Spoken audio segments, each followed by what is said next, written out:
Hello दोस्तों, today we are going to discuss earthquake. Earthquake क्या होता है? ठीक है, तो नेक्स्ट हम बात करेंगे टाइप्स ऑफ वेव्स की। बॉडी वेव्स जो कि फर्दर डिवाइड है पी वेव और एस वेव में। देन सरफेस वेव्स के बारे में बात करेंगे। फिर हम बात करेंगे कि अर्थक्वेक कहाँ होता है, where it is occur, right. फिर बात करेंगे शैडो जोन की। देन टाइप्स ऑफ अर्थक्वेक, जिसमें 2 टाइप में डिवाइड कर गए गए हैं। टाइप 1 में 5 तरह के अर्थक्वेक हैं, उनके बारे में डिटेल में बात करेंगे। और टाइप 2 में 3 तरह के अर्थक्वेक हैं, उनके बारे में बात करेंगे। After that, last but not the least, how is an earthquake measure, यानी कि उसको मेजर कैसे किया जाता है उसके बारे में बात करेंगे, उनके स्किल्स के बारे में बात करेंगे, right. These are the content that we are going to study today. So please मेरे साथ बने रहिए और आइए डिस्कस करते हैं what is earthquake. Earthquake, earthquake इस वर्ड में ही इसका मीनिंग छुपा है, जब अर्थ मूव करती है, ठीक है। और ये कब होता है? सडन रिलीज ऑफ एनर्जी, जब एनर्जी सडनली कहीं से रिलीज होती है, ठीक है, तो अर्थ में जो मूवमेंट होता है उसको बोला गया अर्थक्वेक। तो फर्दर से और एलेबोरेटली समझने के लिए, जैसे ये अर्थ का सरफेस है, राइट, तो जहाँ से एनर्जी रिलीज हो रही है, अभी हमने बात करी अर्थ में क्या होता है, एनर्जी जहाँ से रिलीज होती है, तो जहाँ से एनर्जी रिलीज हो रही है उस पॉइंट को बोला गया फोकस, राइट। और जहाँ पे सरफेस पे एनर्जी हमें पता चलती है, मूवमेंट होता है, ठीक है, उसको बोला गया एपिसेंटर।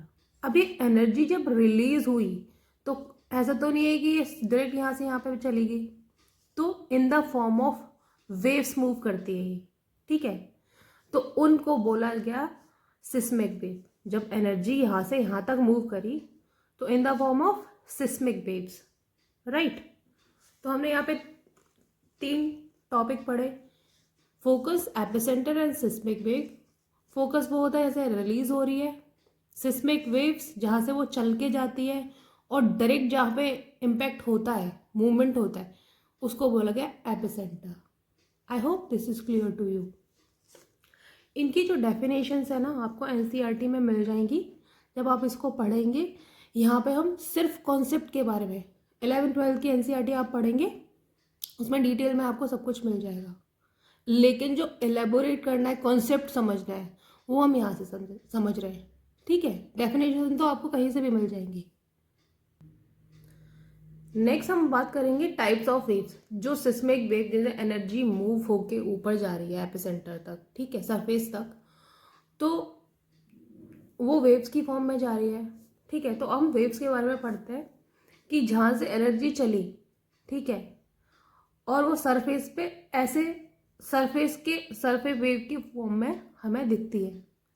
तो जो जहाँ से एनर्जी अंदर जो इंटीरियर ऑफ द अर्थ में मूव कर रही है उनको बोला गया बॉडी वेव्स, और जो सरफेस पे जाके, ठीक है, जो हमें दिखती है मूवमेंट, उसको बोला गया surface waves, right. Body waves क्या है? Energy move inside the earth, right. तो बॉडी वेव्स को फर्दर 2 कैटेगरी में डिवाइड किया गया है, P waves and S waves. Body waves are further divided into 2 parts, that is P waves and S waves, right. तो P waves क्या होती हैं? अब देखिए, हमने अर्थ के बारे में पढ़ा था अभी थोड़े, मतलब एक लेक्चर पहले, कि इसमें क्या होती है, कोर होती है, ठीक है, देन मैंटल, देन क्रस्ट, ये 3 लेयर होती हैं। अब इनका जो मीडियम होता है वो डिफरेंट होता है, ठीक है। कहीं पे जो जैसे मेंटल है उसकी लेयर्स हैं, उसमें एस्थेनोस्फेयर है, एस्थेनोस्फेयर में क्या है, मैग्मा है, राइट। तो उसका स्टेट क्या है, वो क्या है, लिक्विड स्टेट में है, ठीक है। कोर के 2 पार्ट थे, ठीक है, अपर और लोअर, ठीक है। तो लोअर वाला क्या था, सॉलिड था, राइट, ये सॉलिड था। अब जो जैसे ही हमने मेंटल की बात करी, यहाँ एस्थेनोस्फेयर है और ये क्या है, लिक्विड है। और ये जो कोर है, कोर का जो नीचे वाला पार्ट है वो सॉलिड है, ठीक है। तो यहाँ से हमें क्या पता चलता है कि जो अर्थ का जो मीडियम है अलग अलग जगह वो एक जैसा तो नहीं है, राइट। जब मीडियम एक जैसा नहीं है तो जो वेव्स का मूवमेंट है वो भी एक जैसा नहीं होगा, राइट। तो जो पी वेव्स क्या है, हमने साइंटिस्ट ने नाम दिया उनको पी वेव्स को, वो वेव्स जो सॉलिड से, लिक्विड से और गैस, इन तीनों मटेरियल से पास हो सकती है, उनको बोला S waves, sorry P waves.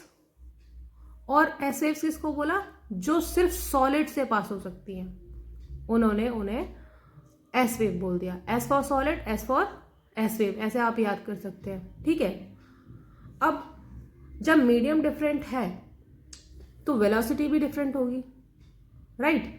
जब मीडियम डिफरेंट है तो वेलोसिटी भी डिफरेंट होगी। तो सॉलिड में सबसे ज़्यादा वेलोसिटी होती है वेव्स की, देन लिक्विड में, देन गैस में, ठीक है। और ये एसिड्स क्या है, सिर्फ सॉलिड से पास होती हैं, लिक्विड से पास नहीं होती, राइट। जैसे वेव है, यहाँ से चली, ये पास हो गई तो ये सॉलिड से पास हो गई। अब वेव्स क्या है, ये मीडियम आया लिक्विड का, यहाँ से क्या है वो पास ही नहीं हो रही, तो उसे हमने एस वेव बोल लिया। I think this is very clear to you. अब हम देख लेते हैं इमेजेस, जिससे कि हमें अच्छे से याद रहे। जैसे ये फोकस के बारे में बात करी, ये डायग्राम है जहाँ से रिलीज हो रही है एनर्जी, और ये है अर्थ का सरफेस, घर वगैरह बने हुए हैं, ठीक है। तो यहाँ पे एपिसेंटर, ठीक है, और in the form of wave move कर रही है। आई होप अब आपको याद रहेगा। नेक्स्ट डायग्राम देख लेते हैं हम, बॉडी वेव्स और सरफेस वेव्स का। तो ये हमारी अर्थ है पूरी, ठीक है, और ये है इसकी body, that is inside the body of the earth. तो बॉडी वेव्स मूव करती हैं, ठीक है।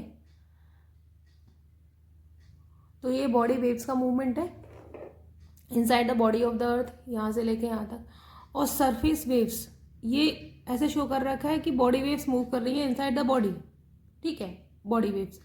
जब ये बॉडी वेव्स सरफेस पे आके ऐसे मूव करेंगी, ठीक है, तो उसको बोला गया सरफेस वेव्स। मेरा यहाँ पे डायग्राम दिखाने का मतलब यही है कि जिससे कि आपको अच्छे से, क्योंकि ज्योग्राफी में आप जितने ज़्यादा डायग्राम्स देखेंगे उतना ज़्यादा आपको याद रहेगा, राइट। अब हम बात करेंगे कि वेयर अर्थक्वेक अकर, मतलब अर्थक्वेक होता कहाँ है, ठीक है। पहले ये होता है अलोंग प्लेट, तो अर्थक्वेक होता है अलोंग प्लेट्स के एजेस में। प्लेट्स के एजेस मतलब हमने प्लेट टेक्टोनिक्स में डायग्राम देखा था कि बहुत सारी प्लेट्स हैं, ठीक है, कि उसका कॉन्सेप्ट क्या था कि ये लेयर है एस्थेनोस्फेयर जिसपे प्लेट्स हैं, ठीक है, जिन्हें हम कॉन्टिनेंट बोलते हैं, वो ऐसे मूव करती हैं। और मूवमेंट क्यों होता है, due to convection current, right. ये हम पढ़ चुके हैं बहुत डिटेल में। तो मूवमेंट कैसे होता है, पहला मूवमेंट क्या है, बम्पिंग इनटू ईच अदर। अगर प्लेट्स ऐसे करके एक दूसरे में बम्प कर रही हैं, ठीक है, तो उससे क्या होगा, अर्थक्वेक होगा, ठीक है, क्योंकि मूवमेंट हो रहा है ना प्लेट्स का, इसलिए। नेक्स्ट पुलिंग अवे, अगर प्लेट्स एक दूसरे से डाइवर्ज हो रही हैं, ठीक है, दूर जा रही हैं, तभी प्लेट में मूवमेंट होगा। पास्ट ईच अदर, या फिर वो एक दूसरे से टकरानी, ना तो पास आ रही है ना दूर जा रही है, पास्ट अवे ऐसे जा रही है स्लाइड करके, ठीक है, तब भी उनमें मूवमेंट हो रहा है। तो इन तीनों केसेस में क्या होगा, earthquake, right. Earthquake along plates. अब ये क्या है, जैसे यूरेशियन प्लेट है, इंडियन प्लेट है, तो इंडिया में जो हिमालयन रीजन है वो सब प्रोन टू अर्थक्वेक। वाई, क्योंकि यूरेशियन प्लेट और इंडियन प्लेट एक दूसरे में बम्प करती रहती है, ये इधर और ये इधर, इसी की वजह से क्या होता है, अर्थक्वेक आता है, राइट। यहाँ पे क्या है, जैसे ये ऑस्ट्रेलियन प्लेट है, यहाँ पे फिलीपीन प्लेट है, तो यहाँ पे अर्थक्वेक आएंगे, ठीक है। तो जितनी भी ये प्लेट्स हैं, तो ये सारे जो रीजन्स हैं जो आपको दिख रहे हैं ब्लैक ब्लैक बाउंड्री से, इसमें क्या है, अर्थक्वेक अकर होते हैं, they are prone to earthquake, right.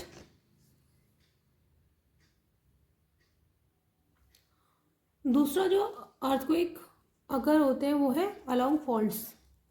Faults कौन सा सेक्शन होता है, weaker section of the plates where section of a plate are moving in different direction. ये फॉल्ट्स कहाँ होते हैं, कहीं भी क्रैक या फॉल्ट डेवलप कहाँ होगा जनरली, अगर हम सोचें तो जो वीकर सेक्शन होगा, जैसे आप एक पत्थर ले लीजिए, ठीक है, ऐसा कोई पत्थर है, तो उसमें फॉल्ट कहाँ आकर होगा, जनरली हम अपने ही बात कर रहे हैं, तो जो वीकर सेक्शन होगा, मान लीजिए वीक सेक्शन है, ठीक है, तो ये वीकर सेक्शन है, तो यहाँ से क्रैक आएगा, यहाँ से इस पर स्ट्रेस लगेगा इसी जगह पे, जिससे ये टूट जाएगी, जिससे ये ब्रेक हो जाएगी।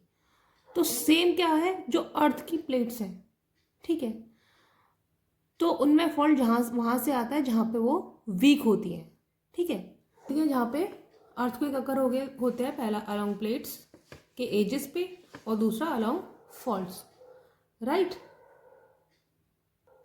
अब हम डिटेल में डिस्कस करेंगे वेव्स के बारे में। अभी तक हमने पढ़ा था 3 तरह की वेव्स होती हैं।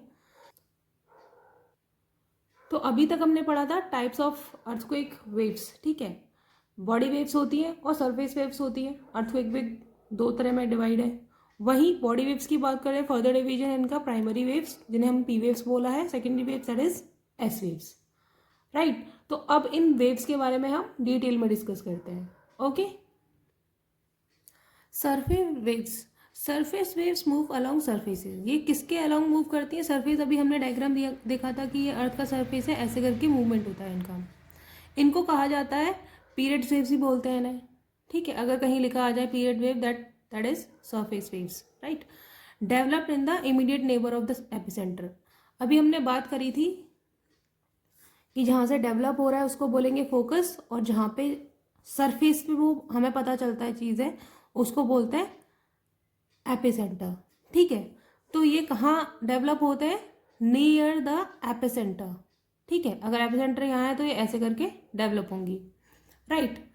ये मतलब क्या कॉज करती है? Collapse of structure. अब देखिए स्ट्रक्चर्स कहाँ बने हैं, अब फोकस पे इनसाइड द अर्थ तो होंगे नहीं स्ट्रक्चर्स, ठीक है, बिल्डिंग्स वगैरह, ये कहाँ होंगे? सरफेस ऑफ द अर्थ पे। तो ये कोलैप्स करेंगी स्ट्रक्चर्स को, बिल्डिंग्स को, रोड्स, ब्रिजेस, राइट। तो इसलिए ये सबसे ज़्यादा डिस्ट्रक्टिव मानी जाती हैं, ठीक है। Next, record last on seismograph. Seismograph device होती है जिससे हम रिकॉर्ड करते हैं अर्थक्वेक को, तो ये लास्ट में रिकॉर्ड होते हैं, सिस्मोग्राफ है अब लास्ट में ही रिकॉर्ड होंगे।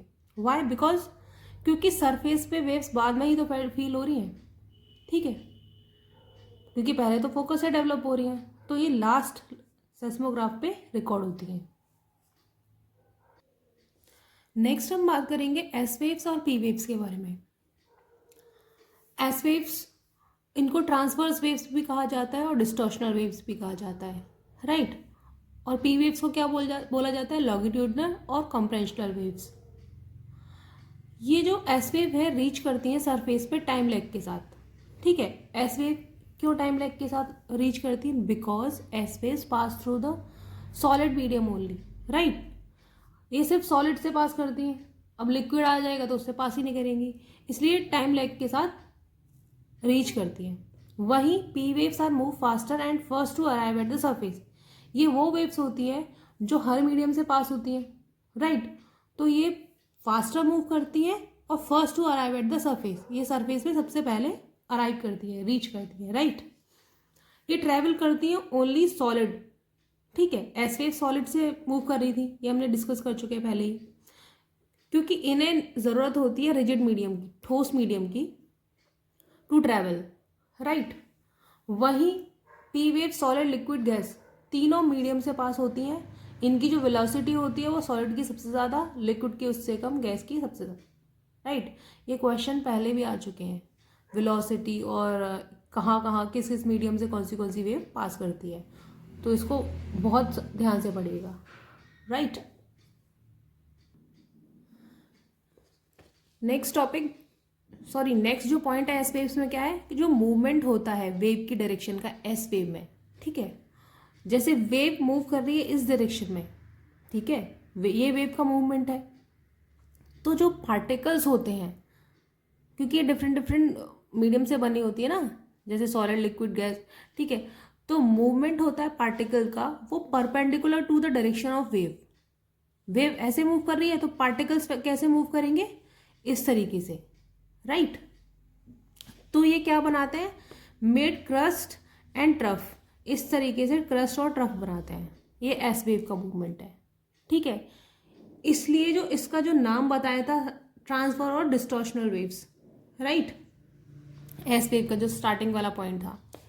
वहीं पी वेव्स में क्या होता है, डायरेक्शन ऑफ प्रोपगेशन, यानी कि जो वेव मूव कर रही है,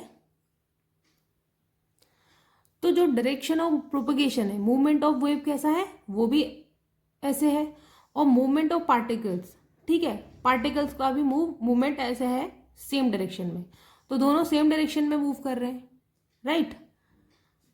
तो that's why they are called longitudinal and compressional waves. अगर हम एस वेव्स को डायग्राम में देखेंगे तो उनका जो डायग्राम है इस तरीके से है, अभी बात की थी कि वो क्रस्ट और ट्रफ बनाती हैं इस तरीके से।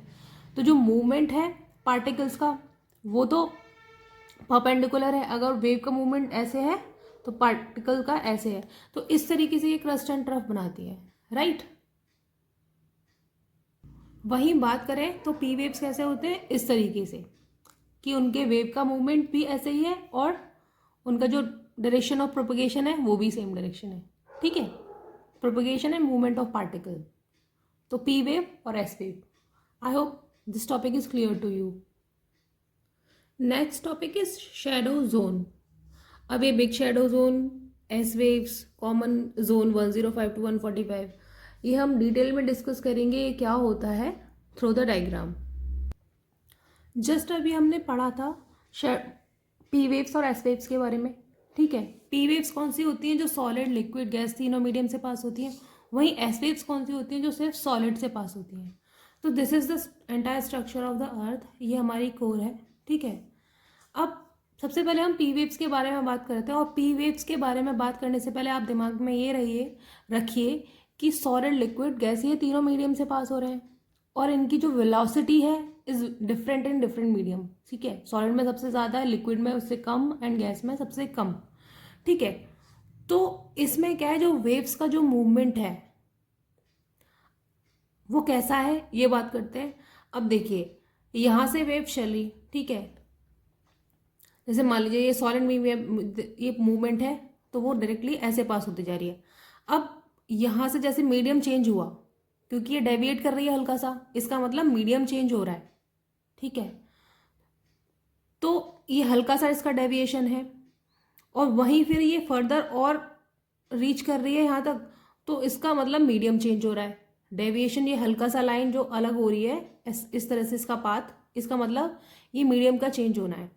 अब तो शैडो जोन की हम जो बात कर रहे हैं वो क्या है, जहां से कोई वेव ही पास नहीं हो रही, ठीक है, जहां से कोई वेव पास नहीं हो रही उसको बोला हमने शैडो जोन। तो पी वेव का अगर शैडो जोन देखा जाए तो वो कितने तक है, 105 to 145, जहां पे कोई भी पी वेव डायरेक्टली नहीं आ रही, और सेम इधर ही है, ठीक है। अब हम बात करते हैं एस वेव के शैडो जोन की। तो एस वेव का शैडो जोन मतलब डिस्कस करने से पहले हमें दिमाग में क्या रखना है कि एस वेव सिर्फ सॉलिड से पास होती है, राइट, ये लिक्विड और गैस से नहीं पास होती।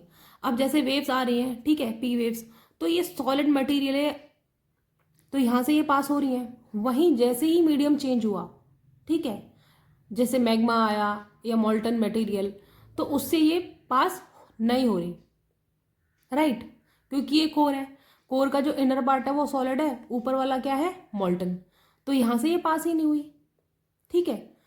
तो इसका जो शैडो जोन है एस वेव का वो कहाँ से कहाँ तक है, 105 से 105 तक, वो ज़्यादा है। अगर हम दोनों में कंपैरिजन करें तो एस वेव का शैडो जोन ज़्यादा है। और अगर इन दोनों की बात करें कि कॉमन शैडो जोन कौन सा है, 105 से 145, वो इसमें भी है और यहाँ पे इसमें भी है। तो कॉमन शैडो जोन, ये क्वेश्चन आएंगे इस टाइप की, कॉमन शैडो जोन कौन सा है, 105 से 145 तक दोनों वेव्स का। और सबसे ज़्यादा जो बिगर शैडो जोन किसका है, एस वेव्स का, ठीक है। आई होप ये वाला जो टॉपिक है एस जोन का, सॉरी शैडो जोन का, ये आपको क्लियर हुआ होगा, क्योंकि ये बहुत कंफ्यूजिंग टॉपिक है, इसीलिए हमने इसे डायग्राम के थ्रू पढ़ा है कि याद रहे, ठीक है। थ्योरी तो बहुत लिखी रहती है, वो आप उससे आपको क्लियर भी नहीं होगा, राइट। तो स्टार्टिंग में जो हमने देखा था कि बिग शैडो जोन किसका होता है, एस वेव का, और कॉमन जोन कौन सा होती है, 105 to 145, राइट। नेक्स्ट टॉपिक हम बात करेंगे टाइप्स ऑफ अर्थक्वेक की, क्योंकि अर्थक्वेक हम डिस्कस कर चुके हैं एलैबोरेटली, ठीक है। तो टाइप्स ऑफ अर्थक्वेक में टाइप 1 अर्थक्वेक है। तो सबसे पहला अर्थक्वेक है टेक्टोनिक अर्थक्वेक, और ये जनरेट कहाँ होता है, स्लाइडिंग ऑफ रॉक्स। जब रॉक्स स्लाइड होती हैं, फिसलती हैं, ठीक है, तो उसको बोला गया tectonic earthquake. Next is volcanic earthquake. तो ये कहाँ जनरेट होता है, एक्टिव एरियाज ऑफ वॉल्केनोज, जहाँ पे वॉल्केनोज एक्टिव है, ठीक है। वॉल्केनोज भी डिफरेंट डिफरेंट तरह के होते हैं। ये नेक्स्ट जो हमारा टॉपिक है वो वॉल्केनोज ही है, तो उसको हम बहुत डिटेल में डिस्कस करेंगे। तो जहाँ पे एक्टिव वॉल्केनोज है, ठीक है, क्योंकि बहुत सारे वॉल्केनोज ऐसे भी होते हैं जो बहुत सालों से हैं, ठीक है, लेकिन वो एक्टिव केस में नहीं है, मतलब वो कभी फटेंगे ही नहीं, राइट। यहाँ पे बात हो रही है एक्टिव की। Next is collapse earthquake. ये कौन से होते हैं, माइनिंग एक्टिविटी, जहाँ पे माइनिंग एक्टिविटी यानी कि जैसे खदानें होती हैं, जहाँ पे माइनिंग सेटअप लगे हुए हैं, वहाँ पे क्या होता है कि जैसे कि कोई स्ट्रक्चर है, यहाँ पे खुदाई हुई, ठीक है, अंदर तक खोदा गया उसको, तो ये वाला जो सरफेस है ये तो खोखला है अंदर से, तो जब इसमें फिलिंग नहीं होती, क्योंकि ये रूल है कि अगर आपने खुदाई की है तो उसकी फिलिंग करना ज़रूरी है, क्योंकि वो स्ट्रक्चर कोलैप्स हो सकता है, वहाँ पे अगर कोई हो तो उसकी डेथ हो सकती है। तो कभी कभी क्या होता है कि ये लोग फिलिंग नहीं करते, तो उसमें वो स्ट्रक्चर है वो कोलैप्स गिर जाता है, ठीक है, तो उसको बोला गया collapse earthquake. Next is explosion earthquake. जैसे टेस्टिंग होती है, nuclear device, explosion of chemical, तो ड्यूरिंग दिस तो इतना ज़्यादा ये एक्सप्लोजिव होता है कि अर्थक्वेक भी आता है, ठीक है, shaking of earth, releasing of energy, तो उसको बोला गया exploding earthquake. Next is reservoir induce earthquake. ये कहाँ होता है, इन लार्ज रिजर्वॉयर एरिया। जैसे हम, इसमें क्या होता है, डैम में स्टोर है बहुत सारा पानी, ठीक है, तो इतना पानी टेंशन क्रिएट करेगा, फोर्स डालेगा नीचे सरफेस ऑफ अर्थ पे, तो उससे क्या होंगे, क्रैक डेवलप होंगे, और उससे क्या होगा, रिजर्वॉयर इंड्यूस अर्थक्वेक आते हैं, राइट। ड्यू टू, क्योंकि उसकी कैपेसिटी इतनी ज़्यादा होती है कि वो इतनी टेंशन और स्ट्रेस डालता है सरफेस पे, इसकी वजह से ये अर्थक्वेक आते हैं। I hope this topic is clear to you. अब हम नेक्स्ट बात करेंगे टाइप 2 अर्थक्वेक की, ठीक है। तो type 2 earthquake is further 3 part में डिवाइड है, shallow earthquake, intermediate and deeper. ये बेस्ड है डेप्थ पे, कि फोकस जो है, डेप्थ उसकी क्या है। फोकस अभी हम एक और बार कर लेते, फोकस क्या था, जहाँ से एनर्जी रिलीज हो रही थी। एपिसेंटर क्या था, जहाँ पे सरफेस पे एनर्जी हमें पता चल रही थी, रीच कर रही थी, ठीक है, ये फोकस था, ये एपिसेंटर। तो हम बात कर रहे हैं इसकी, तो डेप्थ ऑफ फोकस कितनी है, ठीक है, फोकस की डेप्थ कितनी है। अगर वो लेस देन 20 किलोमीटर है, अगर वो लेस देन 20 किलोमीटर, तो उसको बोला शैलो अर्थक्वेक। इसका एग्जाम्पल है mid oceanic ridges. Intermediate earthquake, जब बिटवीन डेप्थ कितनी होती है फोकस की, 20 to 300 किलोमीटर्स, तो उसको बोल दिया इंटरमीडिएट अर्थक्वेक। जब depth of focus deeper than 300 kilometre, 300 से ज़्यादा है, तो उसको डीपर अर्थक्वेक बोलिया। इसका जो एग्जाम्पल है वो है trenches, that is Mariana trench, इसका बहुत अच्छा एग्जाम्पल है, राइट। अब नेक्स्ट हम बात करते हैं how is an earthquake measured, कैसे उसको मेजर किया जाता है, ठीक है। तो 2 तरह के स्केल है, रिचर स्केल और दूसरा है मकैली स्केल। रिचर स्केल क्या मेजर करता है, मैग्नीट्यूड, ठीक है, कि कितनी अमाउंट ऑफ एनर्जी रिलीज हो रही है, ठीक है। तो इसका एक स्केल है 1 to 10, उसका मेजरमेंट है, अभी हम देखेंगे डायग्राम में। वहीं मर्कैली स्केल क्या है, बेस्ड ऑन ऑब्जर्व इफेक्ट, कि कितना नुकसान हुआ है, उसकी इंटेंसिटी कितनी थी, कि अर्थ ने कितना शेक किया, कितना हमारा नुकसान हुआ, डैमेज। तो ये वाली इफेक्ट्स कि उसके इफेक्ट्स क्या हुए, तो उनको जो मेजरमेंट होता है वो मर्कैली स्केल से होता है, ठीक है। तो आइए डायग्राम में देख लेते हैं इन दोनों स्केल्स को। This is the diagram of Richter scale, right. तो इसका मेजरमेंट कितना है 1 to 10। अब अगर वो कम है उसकी इंटेंसिटी, अगर वो है अर्थक्वेक का लेवल कम है तो 1, जैसे जैसे बढ़ता जाता है एक्सट्रीम तक हो जाता है उसको 10, राइट। तो ये रिचर स्केल का है। जैसे यहाँ पे डिजास्टर आया, एक्सट्रीम एक्सीडेंट, मेजर, तो यहाँ पे जो है बढ़ता जा रहा है, राइट। अगर हम बात करें मर्कैली स्केल की तो उसमें इंटेंसिटी, शेकिंग और डैमेज का डिस्क्रिप्शन होता है कि कितना हुआ है, ठीक है। मान लीजिए अगर 1 है तो इसका मतलब इंटेंसिटी 1 है तो यानी कि कोई फेल्ट, मतलब वो फील ही नहीं हुआ, ठीक है। इसमें क्या एक्सप्लेनेशन लिखा हुआ है, not felt except by few under specially favourable condition, यानी कि कुछ ऐसी कंडीशन है जिसमें वो पता चला, फील ही नहीं हुई अदरवाइज, राइट। अगर हम बात करें इसकी number,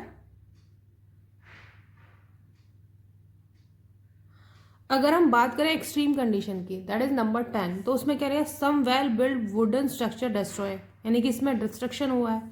most masonry and frame structure destroy with foundations, ठीक है। तो इसमें क्या हुआ है, डिस्ट्रक्शन बहुत हाई लेवल पे हुआ है तो उसको एक्सट्रीम बोल दिया, ठीक है। तो इसमें इंटेंसिटी को, राइट, शेकिंग को और डैमेज को दिखाया जाता है।